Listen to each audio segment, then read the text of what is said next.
do a video, the crowd'd love me. Nah, I wouldn't do it like that at all. I'd do it just like this. She's out of this world, the current commander of the International Space Station, about to break a big record tonight. Here's ABC's Gio Benitez. They call it the Peggy factor, Mission Control's code word for the way superstar astronaut Peggy Whitson always gets the job done. I love it up here. Tonight, Commander Whitson making history with her record for any American. By the time she lands in September, her tally will be 666 days in space. Don't drive no big black car. Don't like no Hollywood movie star. I've been in trouble since I don't know when. I'm in trouble now, and I know somehow I'll find trouble again. I'm a loner, but I'm never alone. Every night I get one step closer to the danger zone.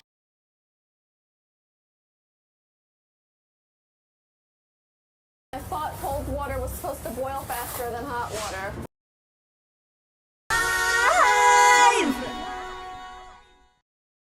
Hello, everybody. It's really my great pleasure to be here to talk to you all about 5G and the 5G ecosystem and how we can all together unleash the whole power of the 5G ecosystem. My name is Raj Taluri. I'm with Micron Technology, and I'm responsible for the mobile business there. So, 5G is here. 5G is actually here upon us. It's been here for about a year, ramping up fast, more and more 5G devices getting connected every day. And, one of the key reasons 5G is happening so fast is because of all the investments that are being made by many, many different people in the 5G ecosystem, from the carriers to chip vendors like us who make chips, and to actually the people who make the infrastructure and our customers, both in smartphones, IoT devices, auto, and so on, have been making a lot of investments to enable this 5G technology transition happen really, really fast. In fact, it's happening rapidly, and particularly with the digitization of the entire world, we believe that by 2025, there will be 55 billion devices connected.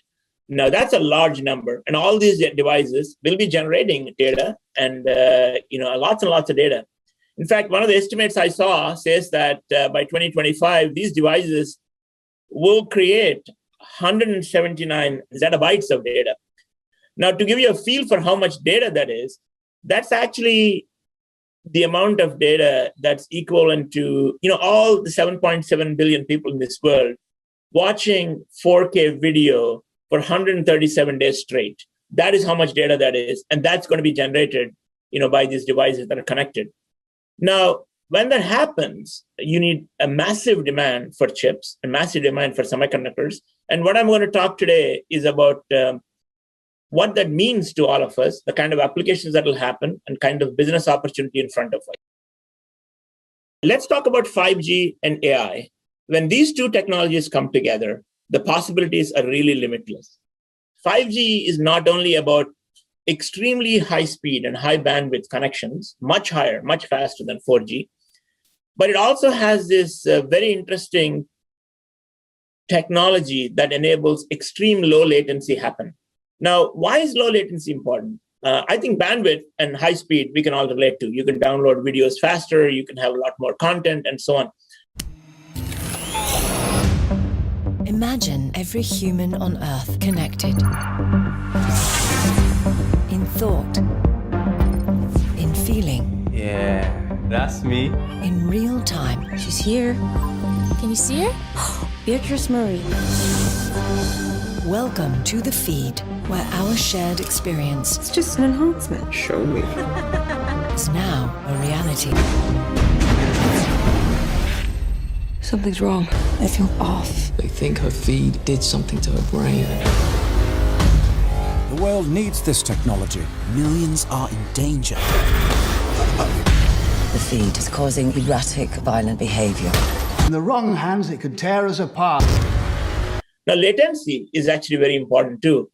And let me try to motivate that with a couple of use cases. Let's say you're wearing an AR VR headset. And when you're wearing this headset, you're looking around and looking at different things. Now, if the content is coming off of a 5G network, if that data doesn't come in fast enough, and when, let's say, you make a move and the information goes up to the network and you get a new scene comes down based on where your head motion is now, if the latency is not low, you're going to get jagged. You're going to get jaggies. That means there's going to be a noticeable or perceptible lag between the time you move and the time scene changes. And that's going to cause a fairly unpleasant experience. So latency is extremely important in those use cases. Another use case you can think of is autonomous driving. Let's say you're driving in a car and your car is making a lot of decisions locally, but every so often it needs to reach into the cloud and get some information that it needs. Now, if there's not very short latency, that is going to cause the automobile from not being able to make that decision in a split-second time. So latency is extremely important, just as high bandwidth is important in 5G. Now, when these connected devices that have low latency and high bandwidth generate a lot of data, the amount of data that's going to be out there once 5G launches is tremendous. Now, this data is what makes AI happen. When you have that much data available, many interesting use cases can now be launched. These are use cases that happen in smart cities, in autonomous navigation, in smartphones, in many uses of this technology. Now, AI and 5G together will enable something else, which I'd like to call as contextual awareness. What that means is the smart devices that you use in this new world of 5G and AI will be contextually aware. That means they're aware of its user, what the user wants to do at a given point of time, and be able to suggest or even inform the user what's coming up next, all with the intention of making your life just a lot more comfortable. Now, you can imagine having these connected devices with you that automatically figures out based on your calendar what time you need to wake up, gives you a nice alarm clock, wakes you up, and then you have your coffee already made and ready, and then your right music is playing, your car pulls up into your driveway, you get into your car, it autonomously navigates to your workplace, changes the lanes, and makes your drive that much more comfortable, tells you what's coming up during the day, so you're ready. These are not science fiction use cases. We already see instances of this in your smartphones that actually tell you every so often that, hey, you should leave now to make your meeting. But this is taking them to the next level when 5G and AI.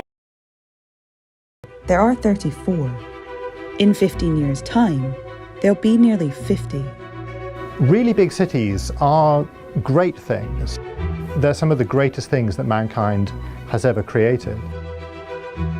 They make people wealthier and more productive.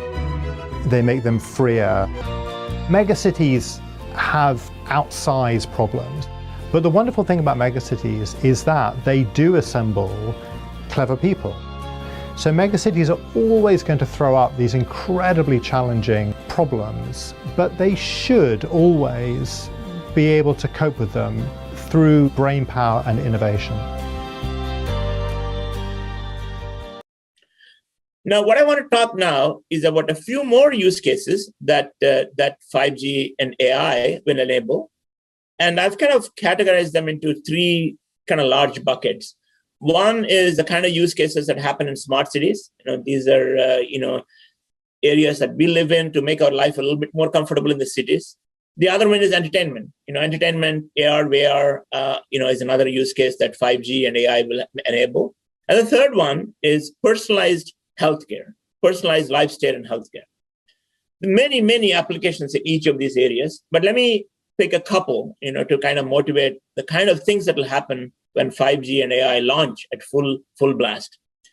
Imagine a smart city where you have the electrical power grid, and when all these different electric meters and all the different hubs in this power grid are all connected and all have intelligence on them at the edge and have these extremely low latency 5G modems, it's really amazing what we can do in terms of distributing the power load across the city, making sure that no blackouts happen, always making sure that you have optimal power distribution.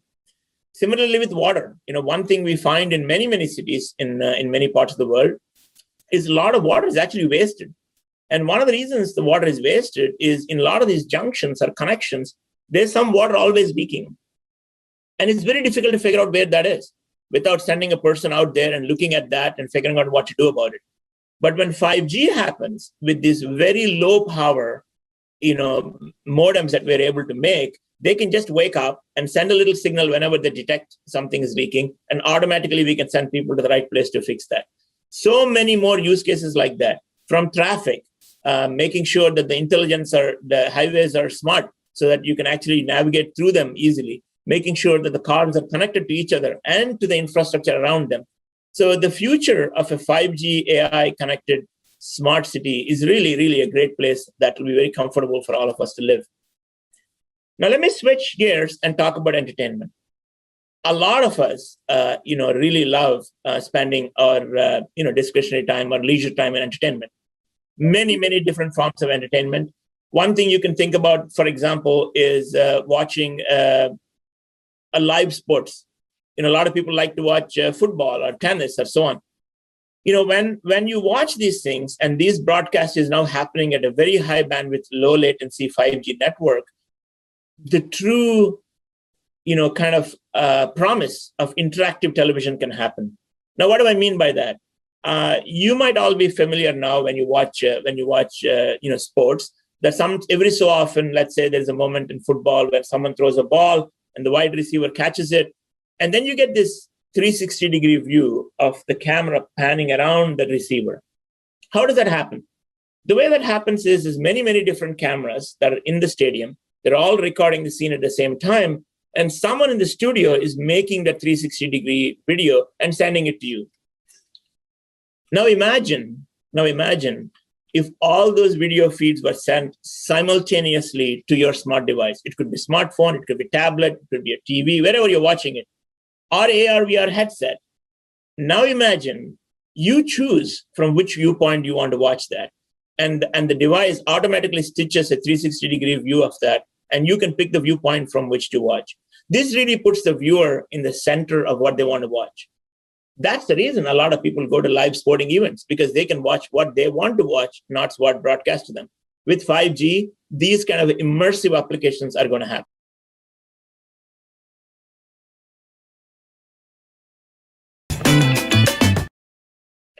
Let me switch to another one, which is a personalized, healthcare. Now, many of us now wear wearables, which actually, sense your heart rate or sense your blood pressure and so on. But if these wearables, are connected over 5G, connected to your smartphones, and have the power of AI in them, they could do a lot more than just monitor your vital signs. They could make suggestions and predictions to you on what you should do to make your life more safer and healthier. For example, if you had a great workout one day, maybe it'll tell you when you're at the dinner table what it's okay to eat. Or if something is kind of not going well with your system, they could immediately send a message to your doctor. So a lot of different things can happen when you have these 5G and AI use cases. Now, let me switch gears here and talk about semiconductors. After all, we are here at the Semi Conference. This 5G and AI era is not going to happen without tremendous innovation in chips. And we're all working on that. People who make modems, people who make application processors, people who make analog devices, people who make memories, people who make storage. The opportunity, the business opportunity for all of us in the semiconductor business is tremendous in this world when 5G happens. Some of the statistics, basically, some of the data now shows by 2025, 3 to 4 years from now, there will be $667 billion is the total available market, $667 billion for the semiconductors. That's a huge number. Now, if you put that in context to today, the amount of flash memory storage that will be needed in 25 will be 3 times what's needed today. The amount of DRAM that's needed will be 2 times what's needed today in just a few years. And if you look at all the other devices, application processors, RF, analog devices, and so on, 2.5 times what's today. So it's a huge opportunity to really, really take advantage of for all of us in semiconductor space. Now, for our part at Micron, we are really working hard to not only serve the market today, but look into the future of what kind of products will be needed when 5G and AI launch in full steam. We are working on DDR, DDR4 today, DDR5, and DDR6 in the future. These are clearly the kind of memories that are needed in PCs, that are needed in cloud, that are needed in server. We're also working on GDDR, GDDR6. This is a graphics memory, which is higher performance and much higher bandwidth needed for that gaming and AI workload. In the future, LPDDR6. This is the low power for battery operated devices, things like your smartphones, things like your IoT devices, things like your industrial IoT, things like the modems, things like that live in smart cities. We're spending a lot of time on that and really innovating on both power and performance on those devices. In addition to DRAMs, we spend a lot of time on making the right quality storage devices. Now, storage devices that go into SSDs, as the hard disk drives that we use in our daily life now transition into solid state drives. At Micron, we're working on making NVMe SSDs. We're also working on storage in embedded devices like smartphones, auto, and also in industrial IoT. Here, standards like universal flash storage, or UFS, and eMMC are very popular. There's a new standard called CXL, Compute Express Link, which is the way some of the future memories will be connected to many of the application processors. We're also spending a lot of time and energy on innovating in that space. Now, one thing to remember is as these devices get more complex and people start using more and more devices in their daily life, security is very important. Security of the device, security of your data, security of the usage of the device. So we spend a lot of time on a technology called Authenta, which is a security software system that lives on top of our memories to make all these devices very safe and secure. So in short, spending a lot of energy and a lot of innovations at Micron in both memory and storage.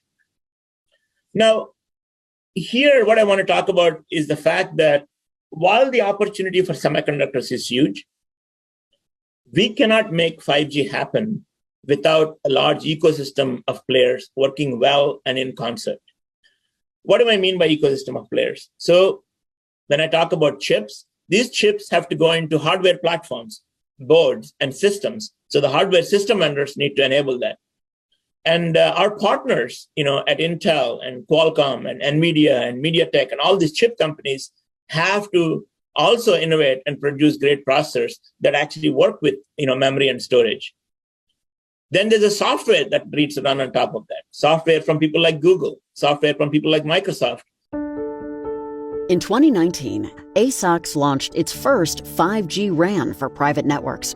ASOX software required no hardware acceleration and can be deployed on any commercial server. By joining forces, Microsoft enables ASOX to offer the world's first cloud-native 5G standalone network as a service, available on a private edge platform with complete decoupling of network software from hardware. The solution is cloud-native and operated by enterprise IT teams using the familiar Azure cloud tools.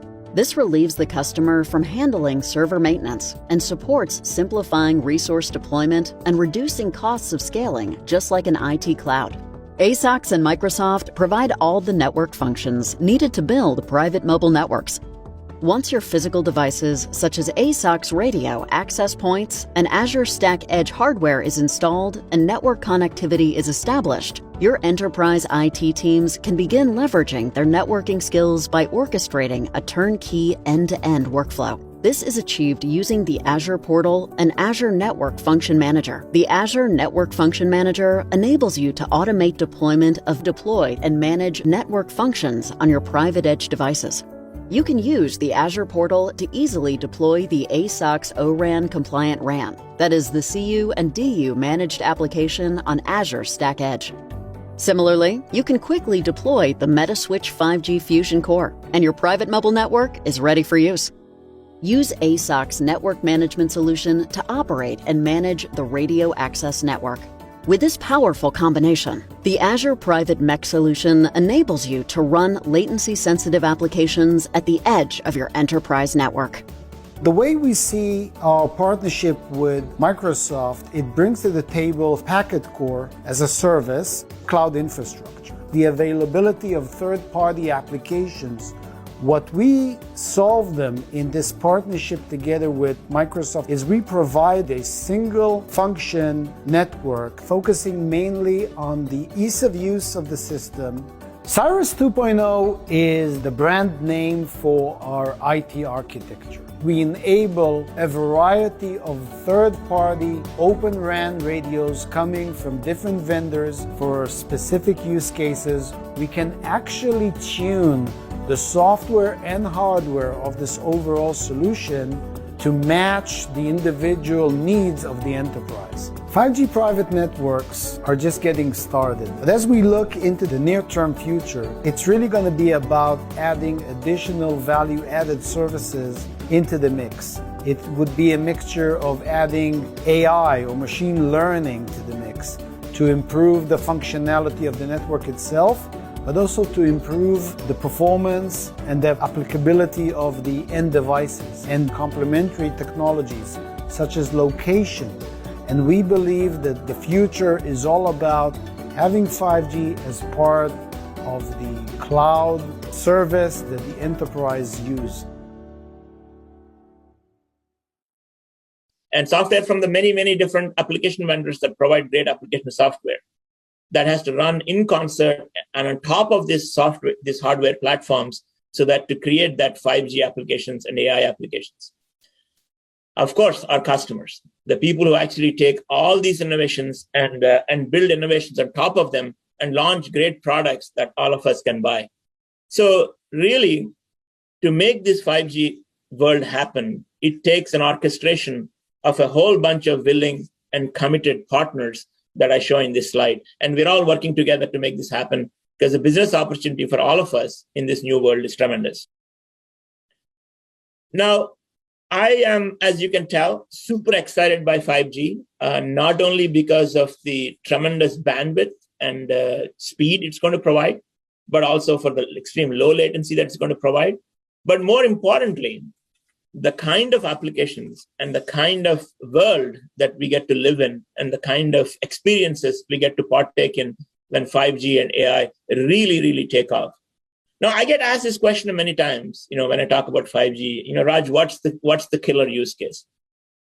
I've always believed that when we build these great technologies, we don't really know the killer use case. And for example, I've been in this space for a while, and I remember the time when we actually put GPS in smartphones. We didn't know that Uber or Uber Eats or Lyft would be the killer use cases.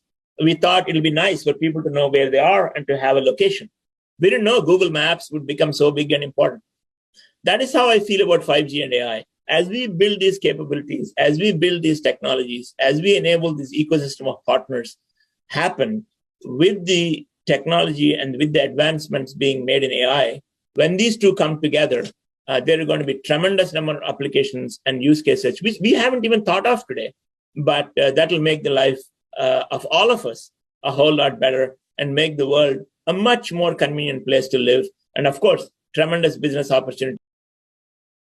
I must break you.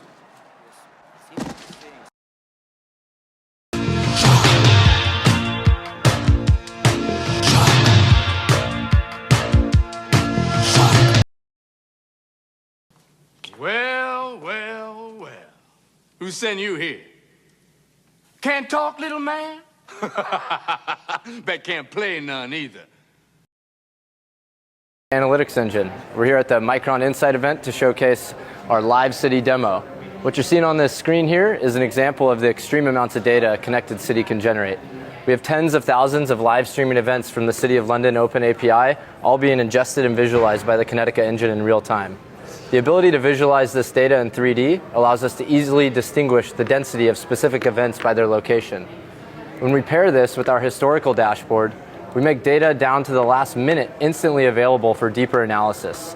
With this dashboard, we can do things like rewind the city to a specific date and time, define geographic parameters, isolate specific events, and make subsets of this data available to deploy predictive machine learning models against, making it easier for city analysts to make better decisions for the livelihood of their residents in truly real time.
label, this one.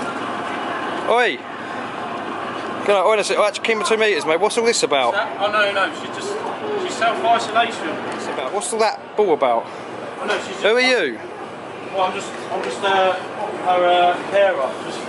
No, seriously though. You know, I've really got to do this job. What's all that about? Excuse me, love. She's really germophobic and doesn't want to see. Doesn't want to. Are you Seriously, no, 2 metres, please. Honestly. No, I'm keeping the 2 metres, but seriously, mate.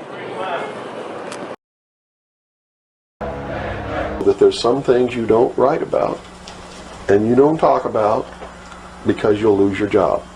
And that's where the control is. And that's why they pay anchormen like Dan Rather $2 million a year. Because he doesn't question them. He knows that if he goes against them, he's going to lose $2 million a year.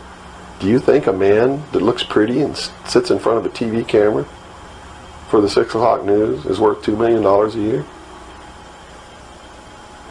No way. I don't care how long he works and I don't care what he does. There is no job worth $2 million a year.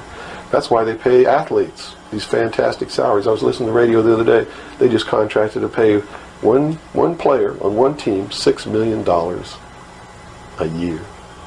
Can you believe this? And why is that? It's the Roman circus. What does the emperor do when the people become restive? And when the people are asking questions and when the people don't like the policies of the emperor?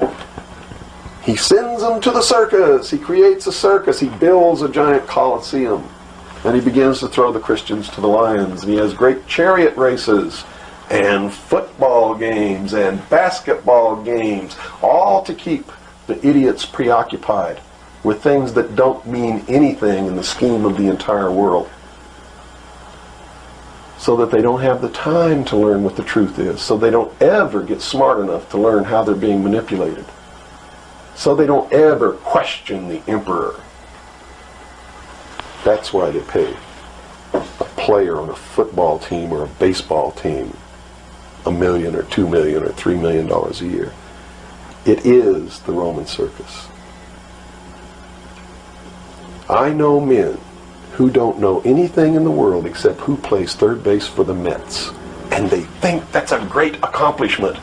And they meet and pat each other on the back and bond and go have cocktails and talk about what this guy that plays third base for the Mets did in last night's game.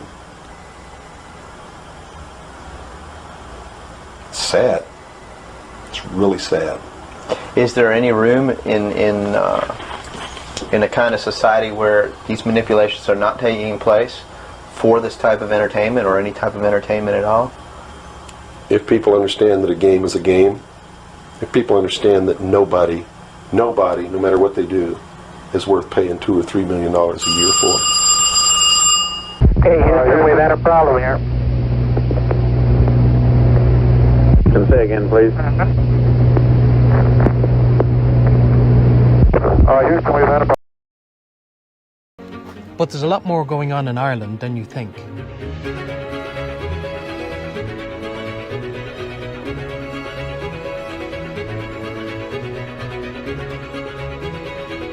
There is an expert on the future of telecommunications, living and working in Cork, on the south coast of Ireland.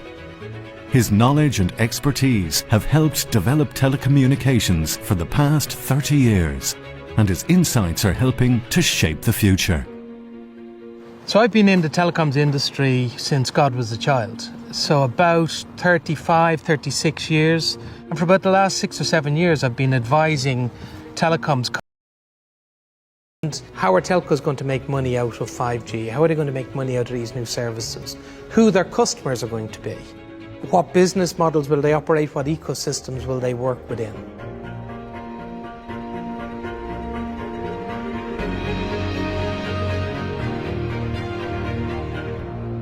The move from 4G to 5G could be economy changing and life changing for a lot of vertical industries. And there's a lot of industries like healthcare, manufacturing and automotive who are all really excited about the arrival of 5G and how it might help them as industries digitally transform themselves. In Stadium, what people begin to see is a huge amount of augmented reality driven by 5G. And in Ireland, it can easily happen in Croke Park or in Aviva Stadium. Air has got 5G in Croke Park at the moment, and we could see Vodafone, we could see Three, we could see Air, any of them really rolling this out in any one of those stadiums, you know, to make it a showcase. There's many futures of telcos, and I write about this a lot. There is one future for the telco where it is what I call kind of a digital giant. It's a company that not only provides the telecoms networks and services the millions of customers, but it has also built a really important role in a whole range of new digital services. There's another future for the telco where they slip back towards becoming a utility. They will provide connectivity and nothing else. Telcos need to consciously decide where they want to be. So innovation has a mixture of a money focus and very much a personal focus, a personal self-achievement. Some stakeholders are really interested in the profitability that can come out of innovation. Most people that I know who work in a company want to enjoy what they're doing. They want to create something. Regulators, they want telecoms to be driving a broader growth of their economy. So they want to see innovation that's going to change the country. And then the customers, it's more about innovation that excites them and makes their life easier and allows them to do their business better and more efficiently. Huawei has built a great relationship here in Ireland with the IDA in terms of committing itself to long-term growth of really high-quality jobs in Ireland. Its level of investment in R&D on an annual basis is probably in the top 5 in the world. A company that wants to invest in R&D is constantly hungry for new ideas. One of the most interesting things is the open-mindedness of Huawei. This is an organization that you can be as broad-minded as you wish in terms of business ideas. New ideas are never dismissed out of hand, and some of them will eventually make it through the analysis process. My philosophy is always to give as much as I can in terms of knowledge, in terms of time, in terms of effort. The more you give, the more you get back. You learn so much from working with clever, committed individuals. And I love that about Huawei. The idea is that Israel would work with the United States on building up technology so the United States could compete in this space. Obviously, we saw over the course of the Trump administration's final years, U.S. concerns about China's intrusion and China's advancement in 5G, China's ability to dominate that space around the world. 5G is going to be very, very important because, again, what it means is that all of our smartphones and all of our telephones will have much, much, much faster access to the internet, meaning that they'll be able to do things under 5G that they can't do today. And whoever dominates the 5G space will have access to all of those transfers of information. So the United States, worried about China's intrusion, I think wants to be able to compete with China, not only go and beg countries hat in hand not to have the Chinese in those spaces, but to be able to compete with the Chinese, and that seems to be what this is all about. So Israel has found itself over many years, honestly, in different issues, sort of in the middle between China and the U.S. here. It's just now the latest where Israel's in a difficult spot. We've seen the pressure applied to Israel from the U.S. as recently as with Foreign Minister Lapid in Washington. This is seemingly a big concern of the United States, China's investments here, China's involvement in Israeli communications and business dealings in general. Yeah, in one sense, David, the issue goes back 20 years to the arms deals between Israel and China that so upset the United States and the George W. Bush administration. But of course, the issue has risen in prominence in the last few years as tensions have risen between the U.S. and China because of China's rise and China's policy. So obviously Israel, as so many U.S. allies have been, now caught between the U.S. and China. And in big picture terms, what does Israel want to do? It wants to do its best to have its cake and eat it too, to both have its strong partnership and its alliance with the United States and do as much business with China as it can get away with. The United States, we saw both under the Trump administration and now continuing into the Biden administration, trying to pull in those reins. Again, not only Israel, not picking Israel out or singling it out, but talking to Israel the way it talks to all American allies and trying to rein it in. So Israel trying to have this balancing act.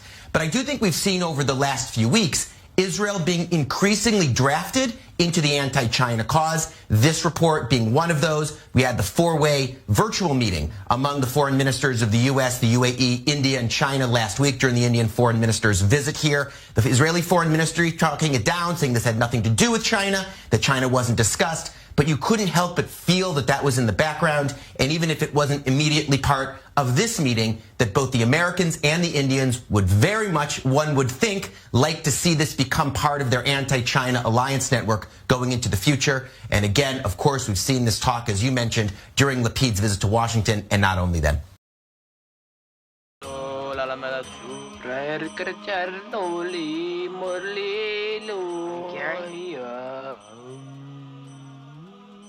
By the way, why are we wearing bras on our heads? Ceremonial.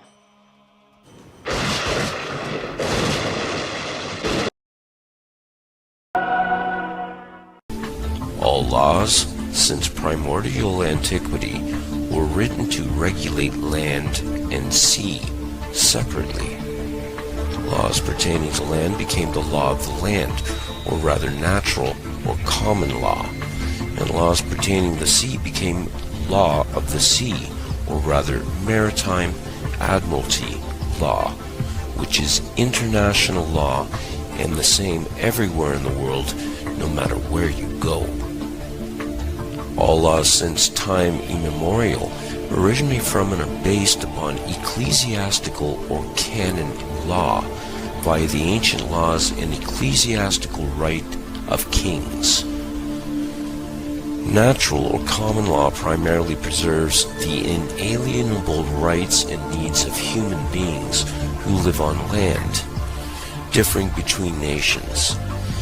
The law of the sea, or Maritime Admiralty Law, primarily grants the right that is legal to conduct merchant, banking, corporate, international commerce. Seeing how living persons cannot live on or in water for extended periods of time, and the Earth's seas have been used primarily for travel since antiquity, regulation of the sea for merchant, trafficking, shipping, and commerce through law became necessary for the merchants of nations to do business internationally. The law of the sea, Maritime Admiralty Law, is universal and transcends all national boundaries and laws legally. What is legal is not necessarily lawful. Natural or common law, the law of the land preserving the rights and freedoms of living persons, is lawful. Maritime Admiralty Law, or UCC, Universal Commercial Code, is legal, and that legal robbery and murder. In ancient Rome, a Roman maxim law stated that he who will be deceived, let him be deceived, which means the responsibility of the deception is on the one that is deceived by it. Basically, if you get it up the hoop, or what we commonly refer to as being stiffed, shafted, that's your problem. Unbeknownst to everyone, Maritime Admiralty Law, the international law of the high seas, came upon land like a flood and made every man, woman, and child since that time dead in the water. The word maritime comes from the Proto-Italic cognates mer, mar, mare, and mari, which all mean water. These cognates are found in words like commerce and merchant and maritime. The water that flows by currents in rivers is directed by the river banks. Water that flows in the world of Maritime Admiralty Law is money, because money is water. Money is currency. It's liquid, as in liquid assets. Money, or monai, mono-I, or simply one eye, in maritime admiralty banking laws is the lifeblood, the cash flow of the system of merchandising and traffic. To traverse this fictional world, there must be ships. Ships traverse water or the sea, and when they come to land, they come into a port. When you plug your electronic device into a computer, you're plugging it into a USB port, a universal serial bus port. The world of the internet is analogized with water as well. We have the deep web, and when you do a live social media broadcast on the internet, you are streaming the show. When a ship pulls into the port, it comes down a canal to where there is a dock, and there the ship is tied off. The ship's captain submits to the dockmaster a manifest of birth, a license and manifest of goods and services being delivered by the ship to the dock. The dockmaster signs the manifest claiming the cargo as property now of the ward, which includes livestock. All ships are female. A woman is a ship. According to Black's Law Dictionary, a hospital is also a bank and also a church. The woman has shipped newly birthed Admiralty maritime product, stock, livestock, cargo. A doctor will untie the ship from the cargo, stock, the product, by cutting the umbilical cord to the ship or vessel and sign a birth certificate, a manifest of birth, after the cargo has been stamped or daubed by a footprint and fingerprint with blood and ink. And after the informants, which are your parents, sign the manifest, which is plainly written on the certificate itself, your parents, the informants, are informing the doctor that the cargo, the stock, is now delivered and can be claimed by signature.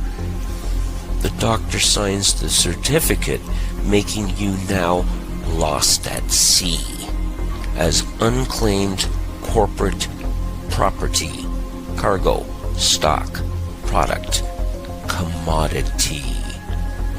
You are now legally dead in the water, and your name appears in all capital letters and on every other legal document.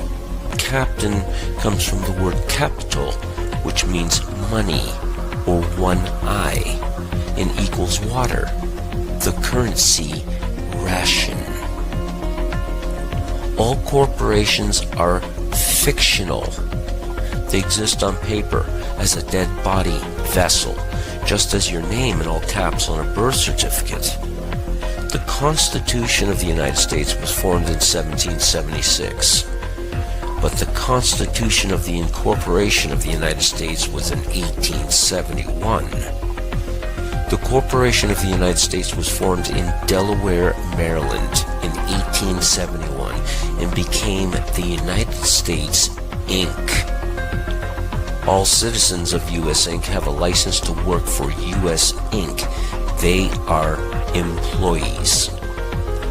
All corporations must have three things: a president, a vice president, and a secretary-treasurer. Everything in the world of merchant corporate banking law revolves around ships, as ships are carried by the water, which is the current sea, and all corporations are ships.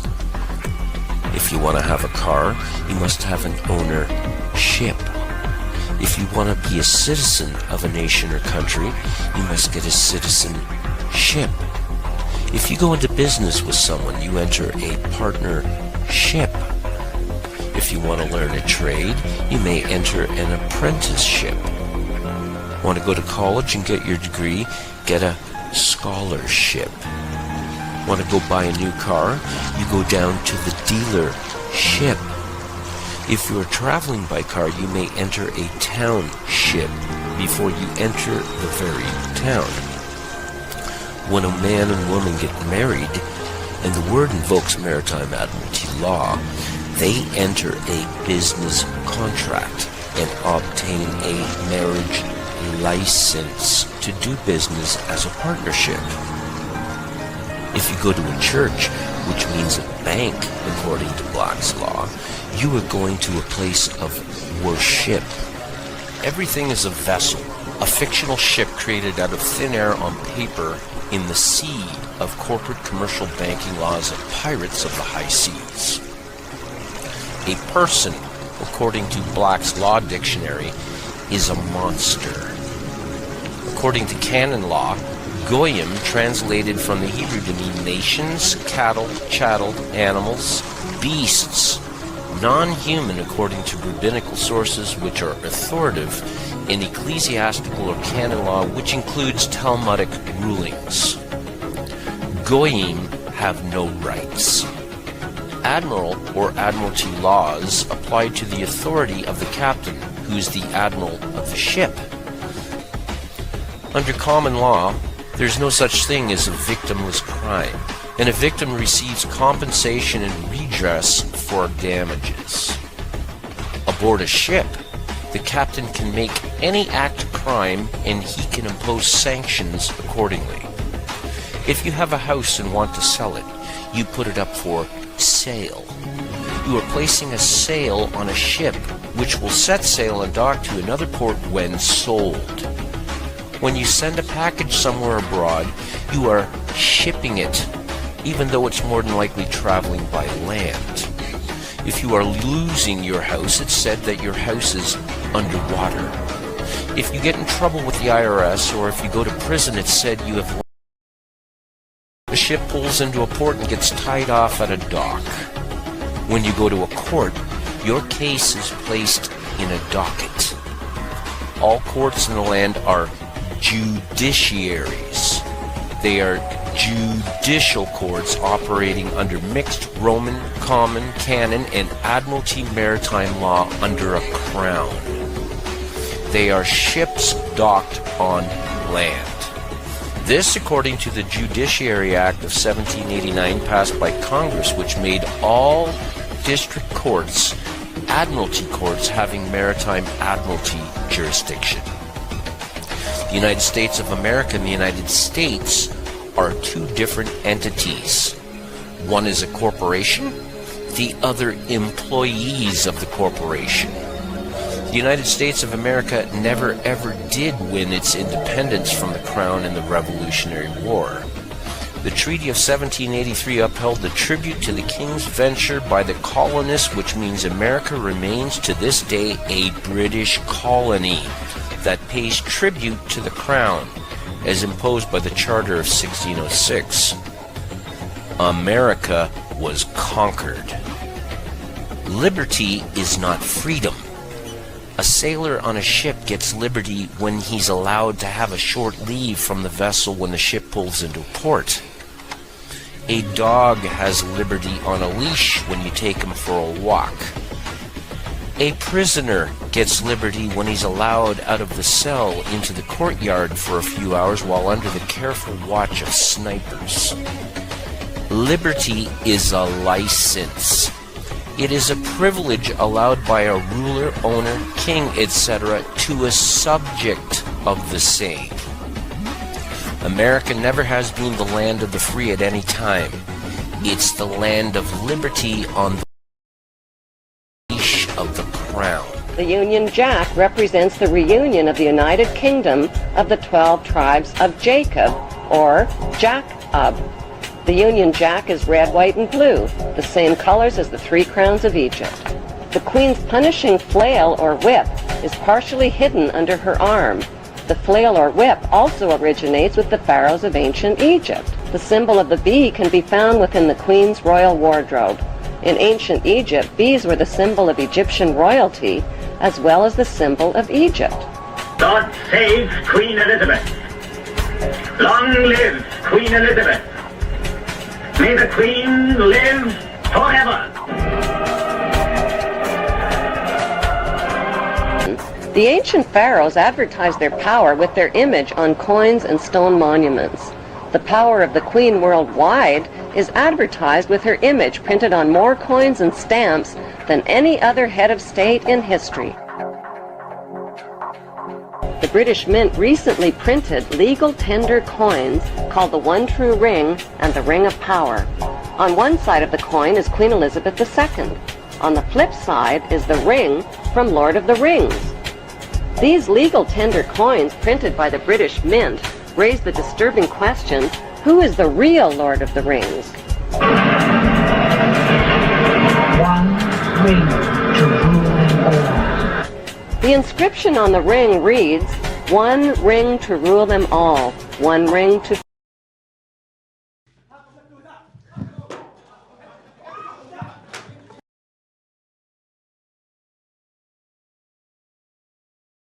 Hundreds of times its size, and it can't be stopped by adhesives or spikes.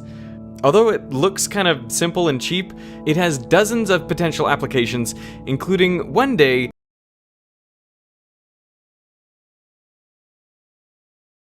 Are there any drugs in this house?